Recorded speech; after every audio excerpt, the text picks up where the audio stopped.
আমাদের এখন চিন্তা আসলে 2027 ওয়ার্ল্ড কাপে আমরা কিভাবে আইসিসি ইভেন্টে বেস্ট ক্রিকেট খেলতে পারি, ট্রফি জিততে পারি।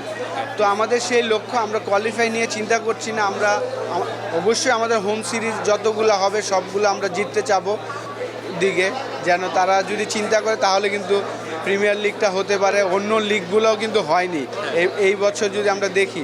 এখানে টোটালি আসলে ক্রিকেট বোর্ডের কোনো কিছু করার আছে বলে আমার কিছু মনে হয় না। না, ন্যাশনাল টিমের প্লেয়ারদের নিয়ে কিন্তু কাজ হচ্ছে। দেখেন, আমি সবসময় যখন টিমের বাইরে ছিলাম, ন্যাশনাল টিমের বাইরে ছিলাম, এই জিনিসটা আমি ফিল করতাম যে আমাদের ঢাকা প্রিমিয়ার লিগে যে 240টা প্লেয়ার খেলে 12টা টিমে, তাদের জন্য কিন্তু আমরা কখনোই 26 বছর ধরে আমরা টেস্ট খেলছি, কখনোই কিন্তু আমরা 6 মাস ক্রিকেটের আয়োজন করি না। আপনি যদি দেখেন যে এনসিএল যখন খেলে তখন কিন্তু খেলে 120 জন প্লেয়ার, বিপিএল যখন খেলে তখন খেলে 70 থেকে 80 জন, বিসিএল যখন খেলে তখনও কিন্তু 60 জন প্লেয়ার খেলে। তারপরে আমরা ঢাকা প্রিমিয়ার লিগ 240টা প্লেয়ারের খেলা খেলি। আমি সবসময় বলে আসছিলাম যে আমাদের ক্রিকেট বোর্ড যেন এই আয়োজনটা করে যে 240টা প্লেয়ার যেন 6 মাস ক্রিকেটের মধ্যে থাকতে পারে। সেটার জন্য আপনাকে অবশ্যই 64টা ডিস্ট্রিক্টে ক্রিকেটটা যেন হয়, ওই ইনশিওরটা করতে হবে। তো অবশ্যই খারাপ লাগছে যে এখানে কিন্তু বোর্ডের কোনো হাত নেই। বোর্ড কিন্তু সব কিছু রেডি, যে তারা মাঠ রেডি, আম্পায়ার রেডি, বল রেডি, সব কিছু রেডি, কিন্তু ক্লাব যদি না খেলতে চায় ওইখানে কিন্তু আসলে বোর্ডের কিছু করার থাকে না।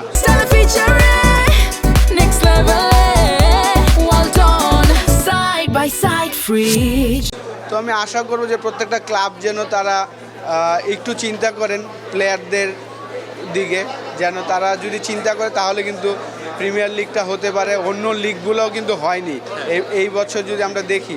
এখানে টোটালি আসলে ক্রিকেট বোর্ডের কোনো কিছু করার আছে বলে আমার কিছু মনে হয় না।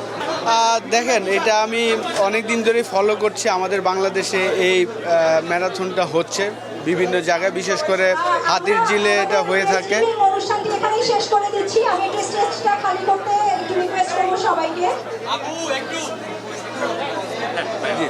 হ্যাঁ, এটা আমি আসলে অনেক দিন ধরে ফলো করছি। বাংলাদেশে এই ট্রেন্ডটা শুরু হয়েছে ম্যারাথন রানিংটা, তো আমার খুব ভালো লাগছে।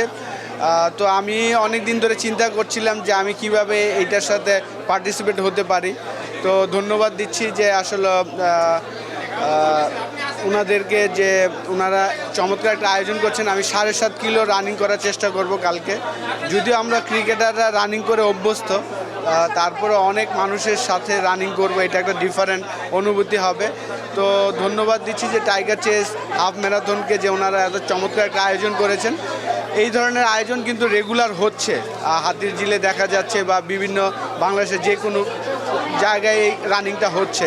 তো আমি কালকে প্রথম দেওয়ার পরে হয়তোবা আমি আরও অন্য ক্রিকেটারদের হয়তোবা বলতে পারবো যে এটার এক্সপিরিয়েন্সটা কী।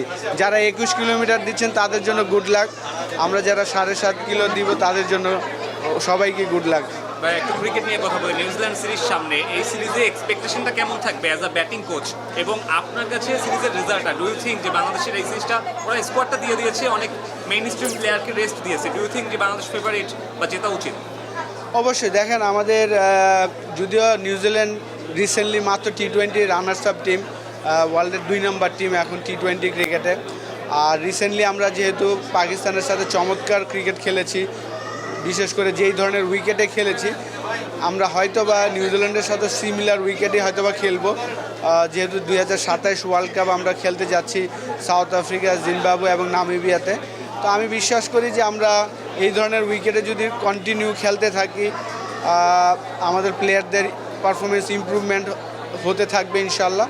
অবশ্যই আমরা ওয়ান ডেতে বিশেষ করে আমরা চাইবো যে এইখানে যেন আমরা প্রত্যেকটা ম্যাচই যেন জিততে পারি, সেই প্ল্যানিংয়েই কিন্তু আমাদের কাজ হচ্ছে।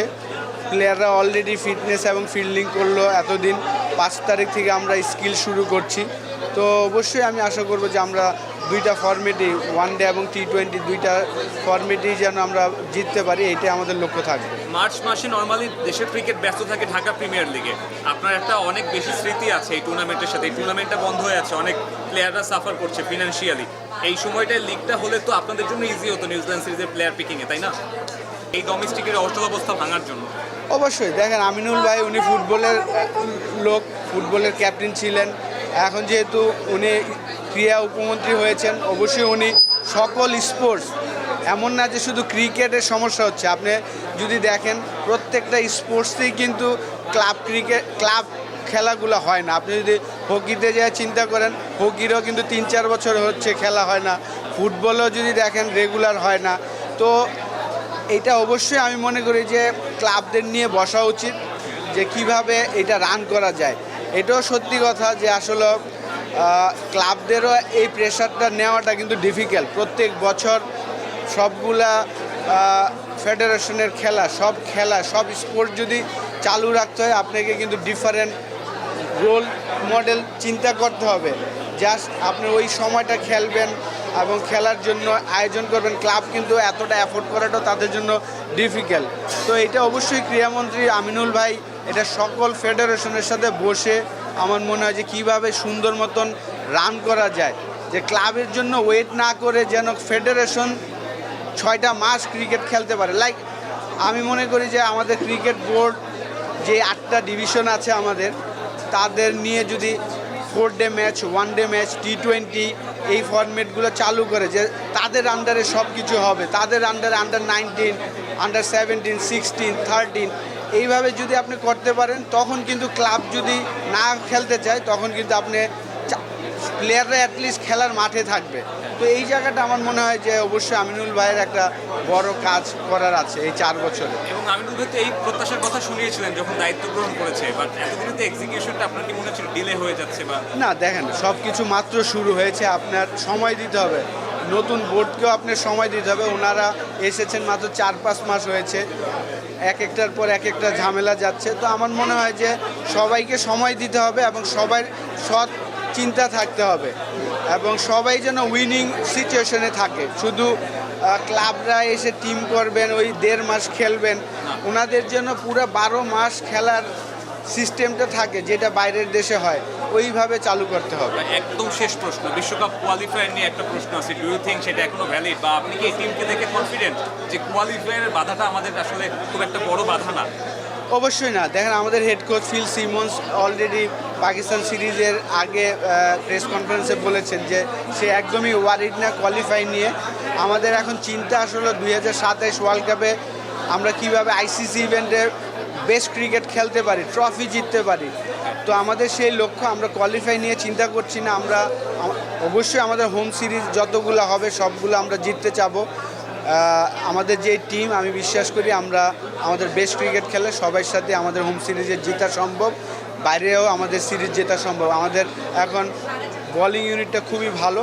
আমি আশা করি যে আমাদের ব্যাটসম্যানরা যদি তাদের বেস্ট ক্রিকেটটা খেলতে পারে, সোফার আয়ারল্যান্ড, ওয়েস্ট ইন্ডিজ এবং পাকিস্তানে আমাদের ব্যাটসম্যানরা ভালো খেলেছেন। সামনের সিরিজগুলোতেও যদি ব্যাটসম্যানরা ভালো করে, অবশ্যই আমি মনে করি আমাদের কোয়ালিফাই নিয়ে আমরা চিন্তা করার কিছু নাই। Okay, thanks a lot, thanks a lot.